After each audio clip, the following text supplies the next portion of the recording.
I know, I'm super late, so let's get right into it. Luckily, I didn't have to buy too much for this custom, so let me show you guys what I got. I found this black robe on eBay that looked just like the one he wears before the battle, so I figured why not. I also bought his sandals since they were roughly the same color and it would save me from having to print and paint them. They didn't fit on the ankle joints, but we can fix that later on. The robe also ended up being way too short. It looks more like a shirt than it does a robe. I guess we'll just have to fix that later on too. But before that, I'll be taking the head and hands from this awesome file I found. Check the description if you want to download this model yourself. Once I've downloaded the files, I'll cut off his hands and head.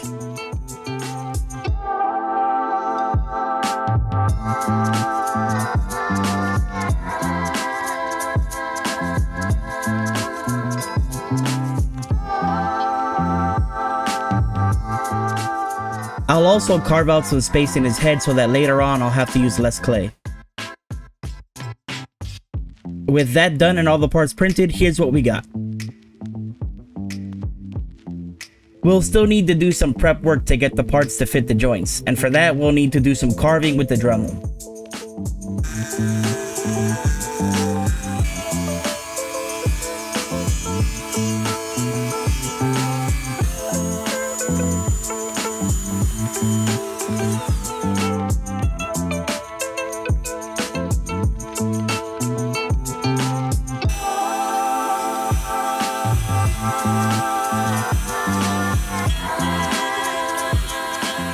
And now the joints are properly hollowed out. I even gave myself a bit of extra work by carving too far and making holes in his hands. That looks like it really hurts. We'll have to fill those holes now, but that's something we can do pretty easily with some handy dandy epoxy sculpt.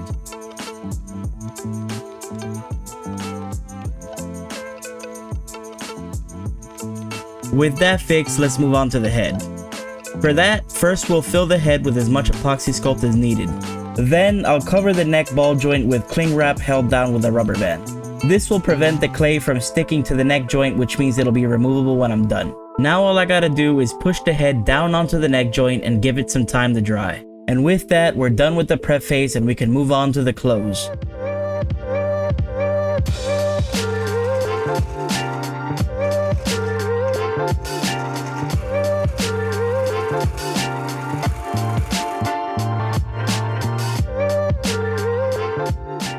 To get this done, I once again sought out my mom's very convenient sewing abilities. Whenever I make custom figures, I'll usually end up needing her help, and that's not gonna stop now. Now, apart from his actual outfit, I also mentioned earlier that the black robe I bought was way too short, so I asked her to make me a new one. This project would have been much more expensive if I had to buy all his clothes online, or if she starts charging me for this stuff.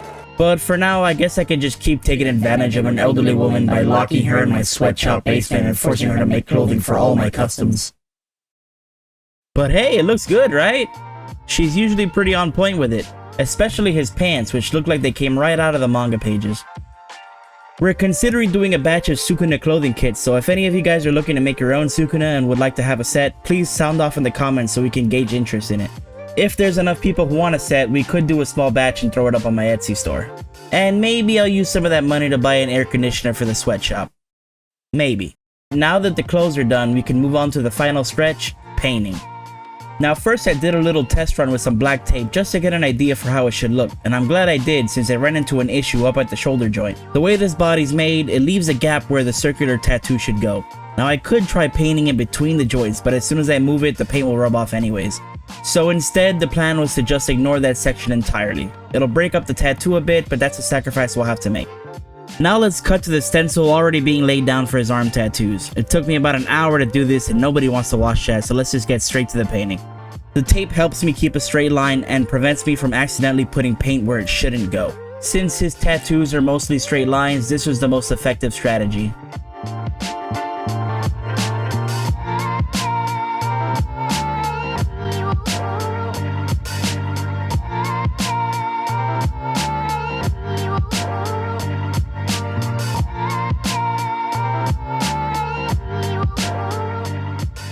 It came out pretty clean, but it still has a couple of spots that need to be touched up. I also needed to add the circular tattoos on his shoulders, so let's go ahead and do that now.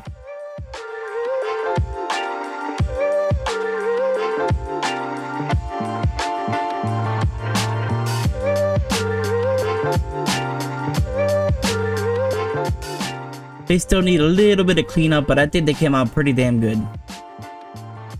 Now let's add a little bit of black paint to the ropes on his sandals. I could have also painted the bottom black, but I decided to leave it brown since I didn't want the paint to be rubbing off as I posed it. Next up, we move on to the skin tones. This step is pretty simple. I just mixed up a skin tone that looks as close to the base body as I possibly could and then sprayed it on his hands and head. Exact color matching can be pretty difficult sometimes, but I think I got it pretty spot on. Now we just gotta hand paint the details on his face. I'll start by aligning his hair with a fine brush and then filling the rest of it with a bigger one.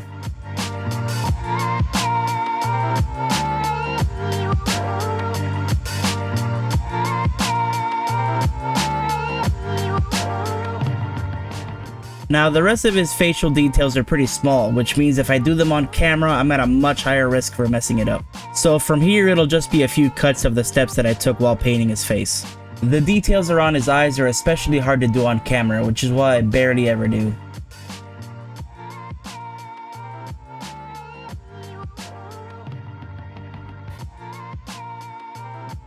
Now that we're done with that, all that's left is to seal them up with matte varnish and put them together. As always, thanks for watching and consider leaving a like and subscribing if you enjoy what I do. I've still got more customs lined up, so stay tuned. But for now, let's take a look at my custom King of Curses himself, Sukuna. 領域展開